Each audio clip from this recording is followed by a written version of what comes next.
Okay, in detail में हमें pressure, volume और वर्क को समझना है, तो दिस वीडियो इसमें से और इजीली समझ में आ जाएगा। वैसे तो मैंने आपको इजीली क्लियरिफाई, छोटा इजी और फनी मूड वाला एग्जाम्पल दे दिया, वो हमारे दैनंदिन इसमें हम यूज ही करते हैं ना, होली आने के बाद तो पिचकारी यूज करते ही है, उसमें तो इजीली समझ में आता है कि हो क्या रहा है रिएक्शन। पर और डायग्रामेटिकली और यूट्यूब का वीडियो देख लो तो इसमें तो और अच्छे से समझ में आ जाएगा what is mean by pressure, volume, work, what is the external pressure और कैसे चेंजेस होता है वर्क का, वॉल्यूम का। तो see this video is fitted with frictionless piston. If the external pressure is slightly lower than the internal pressure, consider cylinder W is the work done on the system. So volume work. See this. Consider a cylinder containing a gas is fitted with frictionless piston. If the external pressure is slightly lower than the internal pressure, then the piston will move upwards to a length until external pressure becomes equal to the internal pressure. See here, piston कहाँ move हो रहा है? In this direction, इधर move हो रहा है, upward direction में, बाहर से फोर्स लग रहा है उसको। That's why here write down the external pressure. और अंदर से फोर्स नीचे खींचते तो हम वहाँ कौन सा फोर्स लगता? इंटरनल फोर्स लगता। प्रेशर कौन सा लगता? इंटरनल लगता। तो हम वहाँ पे लिखते INT, here write down the in small form the external, क्योंकि प्रेशर पिस्टन कहाँ मूव हो रहा है? बाहर मूव हो रहा है, बाहर के डायरेक्शन में, अपवर्ड डायरेक्शन में मूव हो रहा है। That's why here write down the external pressure. और चेंजेस क्या हो रहा है? वॉल्यूम चेंजेस हो रहा है। हमने वो देखा, पूरी एक्सप्रेशन देखे पिछली वीडियो में, पिछली वीडियो क्लास में हमने देखा था कि कैसे एक्सप्रेशन बन रहे थे कि जो चेंजेस ऑफ वॉल्यूम था वो एरिया के हिसाब से और बाय द डिस्टेंस, ये एरिया के हिसाब से वो डिस्टेंस यहाँ पे V1 था, इतने डिस्टेंस तक वो चलता था, और चलने के बाद जो एरिया के हिसाब से वो लगता था। तो change of volume is equal to area multiply by distance. और जो एक्सप्रेशन बनेगा हमारा, that is the expression is work formula is work is equal to, work formula is force multiply by distance. Okay, और distance किस हिसाब से लगता है? एरिया के हिसाब से लगता है ना। Okay, force applied by area के हिसाब से, changes of multiply by area.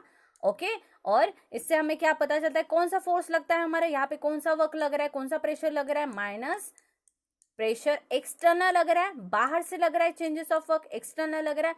किस हिसाब से लग रहा है? एरिया के हिसाब से लग रहा है। ओके, हमारा यहाँ पे चेंज होगा थोड़ा सा। क्यों चेंज हो रहा है? क्योंकि पिस्टन मूव हो रहा है। वर्क का फॉर्मूला चेंज हुआ, मतलब क्या चेंज हुआ? एग्जैक्टली क्या चेंज हुआ? यहाँ पे हमने पिस्टन को मूव किया, हम बता रहे कहाँ मूव किया? एक्सटर्नल मूव किया। एक्सटर्नल मूव किया मतलब कौन से डायरेक्शन में मूव किया? बाहर से अप्लाई हुआ है, अपवर्ड डायरेक्शन में मूव किया। मूव करते वक्त हमें क्या, कौन से हिसाब से हमने प्रेशर लगाया? एरिया के हिसाब से प्रेशर लगाया। जो एरिया पिस्टन का था उस एरिया के हिसाब से प्रेशर लगाया, और वो एरिया के हिसाब से उसने कुछ डिस्टेंस ट्रैवल किया। That's why formula is created in the work is equal to by the external pressure minus, क्योंकि ऊपर के डायरेक्शन में हो रहा है, the piston move in upward direction, the work is done minus and the pressure is done minus. और area के हिसाब से लग रहा है, और वो पिस्टन मूव करने के वजह से कुछ डिस्टेंस तक वो चला। ओके, इसमें हमारा this is the expression 1। Okay, उसके बाद हमने देखा कि वॉल्यूम चेंजेस हो रहा है। The change of volume is indicated del V. Del V is indicated, del means the changes of anything. यहाँ पे टी भी आ सकता है, यू भी आ सकता है। ये del mean change of anything, temperature, volume, pressure, internal energy, enthalpy, whatever. Del is indicated by the sign of a change, और V is, you know that very well, changes of volume. मतलब क्या है changes of volume? क्या हो रहा है? Volume कहाँ apply हो रहा है? एरिया के हिसाब से अप्लाई हो रहा है। ओके, यहाँ पे हमने देखा है ना एक्सप्रेशन, देखो दिस एक्सप्रेशन, जो वॉल्यूम अप्लाई हो रहा है यहाँ पे एरिया के हिसाब से अप्लाई हो रहा है, और थ्रू द डिस्टेंस वो चल रहा है। तो हम वॉल्यूम का जो फॉर्मूला रहेगा क्या रहेगा? यहाँ पे हम एक्सप्रेशन में लिखेंगे तो यहाँ पे आएगा volume is equal to area multiply by distance. This is the equation number 2। Okay, this equation and this equation put del V value here, तो क्या बनेगा? वर्क का formula, work is equal to ये वैल्यू, डेल वी की value हमने यहाँ पे put up की, ए प्लस डी की वैल्यू यहाँ पे पुटअप की, तो क्या? Minus PEX multiply by del V. You know that del we मतलब changes of volume. Changes of volume मतलब कौन सा वॉल्यूम चेंज हो रहा है? तो यहाँ पे हमारा जो minus PEX is equal to क्या चेंजेस हो रहा है? Changes of volume V2 minus V1, क्योंकि V1 की वैल्यू बहुत बड़ी है, पिस्टन मूव और अपवर्ड डायरेक्शन में V1 के कंपैरिजन में वो बड़ी रहेगी। तो सी दिस वीडियो कैसे मूव हो रहा है पिस्टन, वो क्या एक्सप्लेन कर रहे हैं? If the volume and cross-section of the cylinder is V and A respectively, then work done by the system is equal to P into A into L, which is equal to P into delta V. Reversible PV work of an ideal gas. Ideal gas का हम बाद में देखेंगे। तो ये समझ में आ गया पिस्टन कैसे मूव हो रहा है, ये तो हम यहाँ पे ही हमें समझ में आता था। सिर्फ वेट जस्ट मिनट, है ना, यही पे हमें समझ में आता है बाहर से अप्लाई किया और कितने डिस्टेंस तक वो ट्रैवल है। एक्सप्रेशन समझ में आ गया आपको। और सबसे इम्पॉर्टेंट पॉइंट लिख लो, ये वेरी वेरी न्यूमेरिकल के लिए बहुत ज़्यादा इंपॉर्टेंट पॉइंट। अगर पिस्टन ऊपर के डायरेक्शन में मूव हो रहा है, piston move in upward direction, मतलब इधर जाएगा पिस्टन, एक्सटर्नल फोर्स वहां पे अप्लाई ऊपर जाएगा, in this direction piston move होगा अपवर्ड डायरेक्शन में, तो वहां पे वर्क हमारा हमेशा निगेटिव में रहेगा। Which value is work is formation of negative I, मतलब हमें पता चलेगा हमारा piston move in upward direction.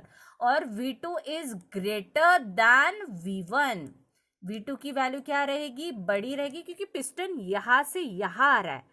तो पहले V1 यहाँ है, तो यहाँ से ही हमें पता चलता है कि V1 की वैल्यू यहाँ है, तो ये अगर हम स्केल से मापने जाए तो ये बड़ी आएगी, राइट। तो V2 is greater than V1। अगर piston move in a downward direction, अगर अभी पिस्टन कौन से डायरेक्शन में मूव हो रहा है, डाउनवर्ड डायरेक्शन, यानी नीचे के डायरेक्शन में, यानी पिचकारी से हमने इसको नीचे लाया। अब ये यहाँ पे आ गया, समझ लो, ठीक है। सीधे से ये यहाँ पे आ गया पिस्टन, तो और ये बन गई V2 वैल्यू हमारी एरिया के हिसाब से, और ये यहाँ पे आ गया, ओके। तो सीधे ये V1 के कंपैरिजन में V2 इज स्मॉलर, मतलब V1 ग्रेटर दैन V2। अब V1 की वैल्यू बड़ी रहेगी V2 से ज्यादा, उस टाइम पे वर्क हमारा क्या रहेगा, वर्क इज ऑलवेज पॉजिटिव, उसकी वैल्यू हमेशा क्या रहेगी, पॉजिटिव रहेगी। और जो भी लगने वाला है pressure, that is the internal pressure, क्योंकि अंदर जा रहा है ना, इंटरनल फोर्स अप्लाई होगा, वहां पे प्रेशर अप्लाई होगा, और वहां पे piston which direction move, piston move in a downward direction.